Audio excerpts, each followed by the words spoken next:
Hello les loulous, c'est Brenda et je vous retrouve pour une nouvelle vidéo sur ma chaîne. Alors aujourd'hui, je vous retrouve pour mon book haul du mois de mai-juin, sachant qu'en mai en fait il n'y a qu'un seul livre. Alors le premier livre que je vais vous présenter c'est Chaud devant, donc de Lily Brett aux éditions La Grande Ourse. Donc je remercie Babelio parce que c'est grâce au Max Critique que je l'ai eu à chroniquer. C'est ma lecture en cours. Donc Lily Brett va raconter l'histoire en fait d'une femme qui doit avoir la cinquantaine. Son mari est parti en déplacement et elle se retrouve avec son père chez elle parce qu'il a déménagé d'Australie où il habitait avant. Donc sa mère est morte et son père est là. Donc son père doit avoir, je pense, presque 80 ans. Non, 70 et quelques.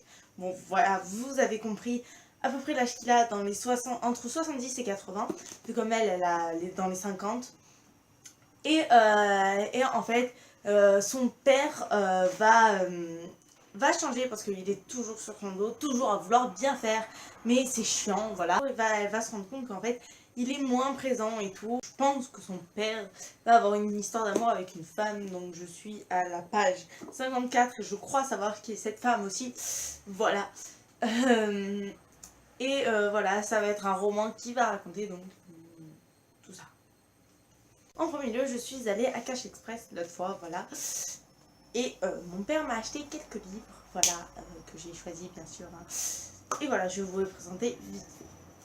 Donc, j'ai pris Le Faucon déniché de Jean comme Noguès, publié chez Pocket Jeunesse. Donc, c'est les vieilles éditions Pocket Jeunesse.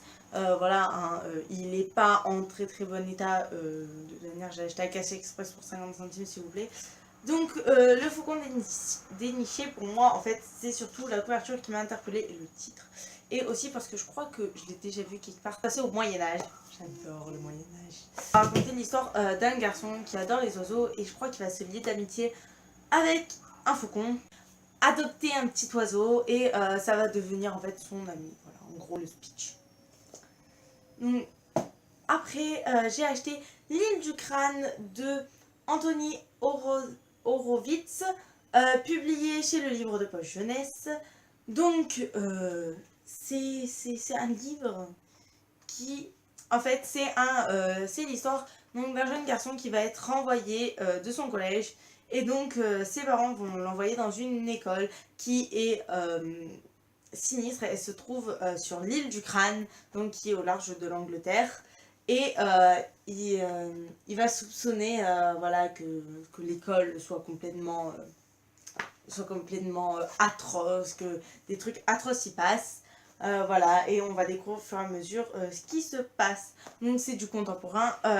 En fait, si vous voulez savoir pourquoi j'ai pris l'île du crâne, hein, parce que toute personne connaissant Peter Pan, l'île du crâne, Peter Pan, Once Upon a Time aussi, Peter Pan, voilà, et l'île du crâne, dans Peter Pan en fait c'est une île, je sais pas pourquoi, quand je suis petite elle m'a toujours interpellée.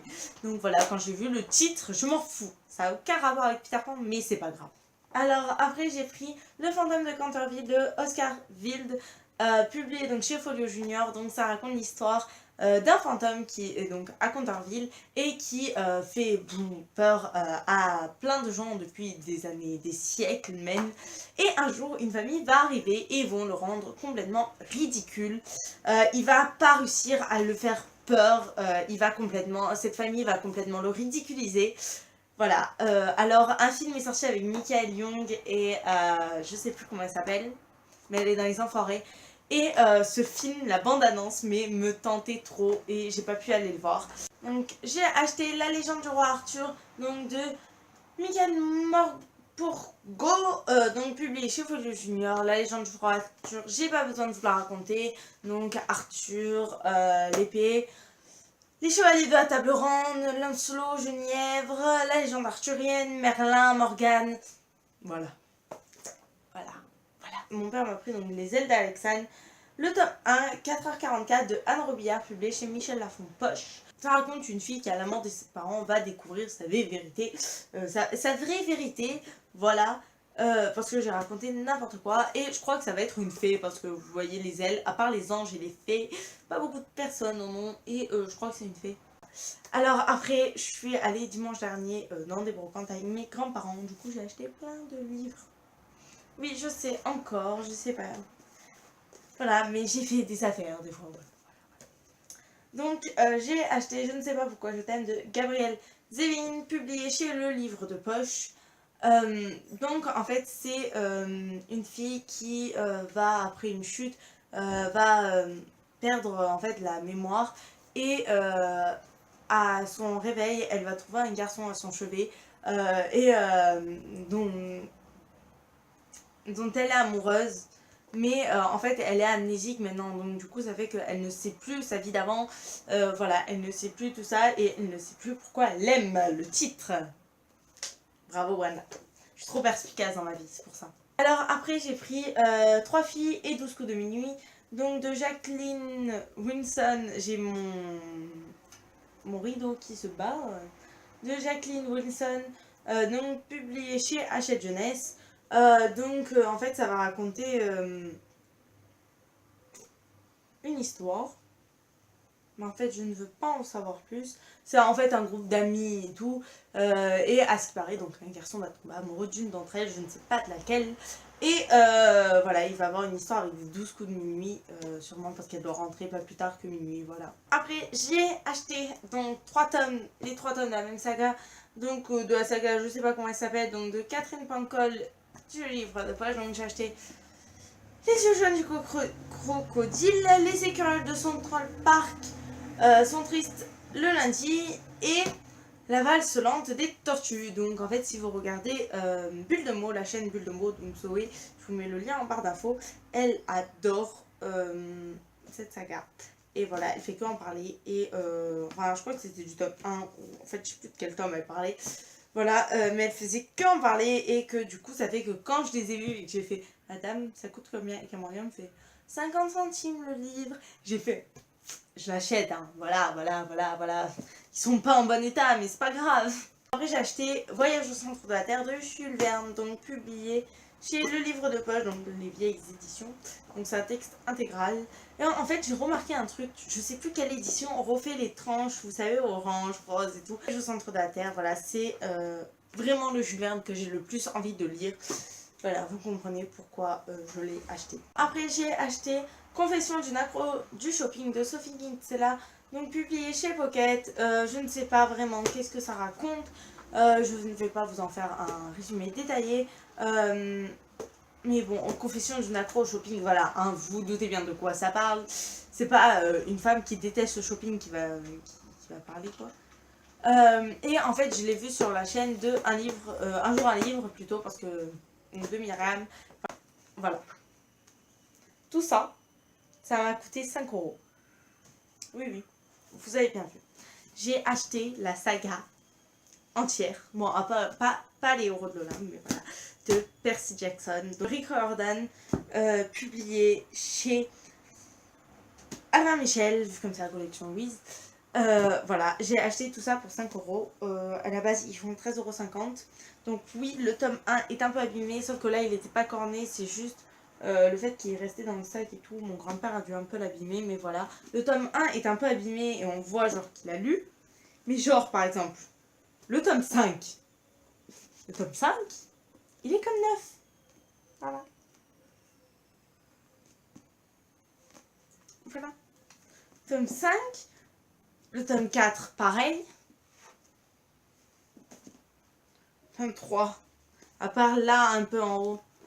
Mais ça, je pense plutôt qu'il a pris un petit coup. Pareil. Le tome 2, à part un peu en bas, pareil. Voilà, il n'y a que le tome 1 qui est un peu abîmé là et là.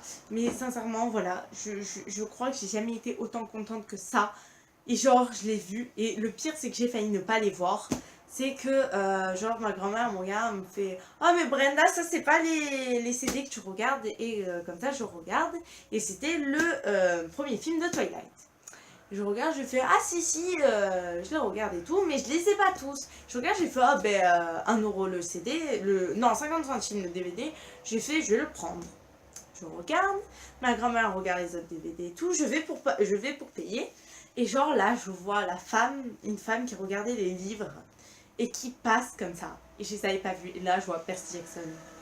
5, 4, 3, 2, 1. Et là j'étais, ah, faut que je les achète. Et genre, en fait, le truc, c'est que j'avais trop peur que la femme les prenne, sauf que je pouvais pas le prendre vite. Et que, heureusement, moi je dis que ma grand-mère, parce qu'elle me fait mais non, mais Brenda, regarde les autres DVD, tant il y en a d'autres que tu cherches. Oui, il y avait le 4e film de Twilight aussi. Voilà. Et du coup, ça fait que je me suis retrouvée, voilà, et j'étais en mode Et je me suis rendu compte que j'ai même pas raconté l'histoire de Percy Jackson, mais je pense qu'au moins tout le monde a au moins vu un film ou au moins en a entendu parler, donc avec les dieux et tout. J'espère que voilà, c'est le cas. Sinon, je m'en voudrais beaucoup. Et je pense que tout le monde en a entendu au minimum parler une fois. Voilà, parce que même à McDo, c'est à McDo qui donnait les DVD Percy Jackson. Je disais que j'ai acheté aussi un Noël de rêve de Ilan Beck. C'est en fait un garçon qui veut un vélo pour Noël, mais sauf que à la place il va découvrir un pullover. En fait, je crois que ça ressemble un peu au Noël de... Je sais pas comment ça s'appelle. Je sais plus c'est qui le nom de l'auteur et tout, mais vu comme en fait ils disent donc que le garçon va faire en fait en gros un caprice et tout, et qu'après après une nuit de cauchemar qui va lui permettre de redécouvrir, enfin de re-aimer sa famille et tout, ça me fait penser un peu comme il avait fait pour Disney et pour les Schtroumpfs aussi, la magie de Noël, donc avec le fantôme du présent, le fantôme du passé, le fantôme du futur qui vient, voilà.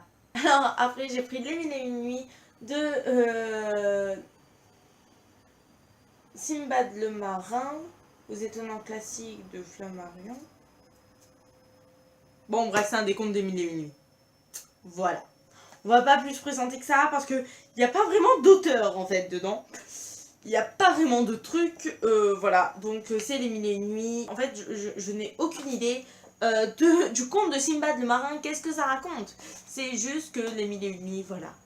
Mais voilà, c'est de ça que je parlais pour tout à l'heure pour un Noël de rêve. Je parlais d'un chant de Noël de Charles Dickens, bien sûr, et donc publié chez Folio Junior ici. Voilà, avec donc le fantôme du présent, le fantôme du passé et le fantôme du futur. En fait, c'est Scrooge, le patron. Et genre, il va être tout seul et tout, et le fantôme du passé, du futur et du présent vont venir le voir. Voilà, c'était ça. Oh putain, c'était ça que je parlais. Après, j'ai acheté Cathy's Book, donc publié chez Bayard Jeunesse et écrit par... que je ne vois pas de nom en fait, c'est ça le truc. Et que là, c'est la dernière page du journal. Voilà. Et genre ce livre, c'est un livre, donc c'est une fille qui a disparu, elle laisse son journal, voilà, c'est pour ça qu'il a écrit, si vous trouvez ce carnet et tout. Et genre j'adore déjà parce que vous voyez, ça fait bien un journal intime avec... Il y a des dessins et tout dedans. Et en plus, voilà, nous avons tout ça au début. Donc avec ces des indices au fur et à mesure de l'histoire, ils te disent d'aller voir tel ou tel indice. Donc par exemple, une serviette avec écrit à mardi, il y a quoi, c'est quoi ça? C'est une lettre. Oh, j'ai acheté une BD.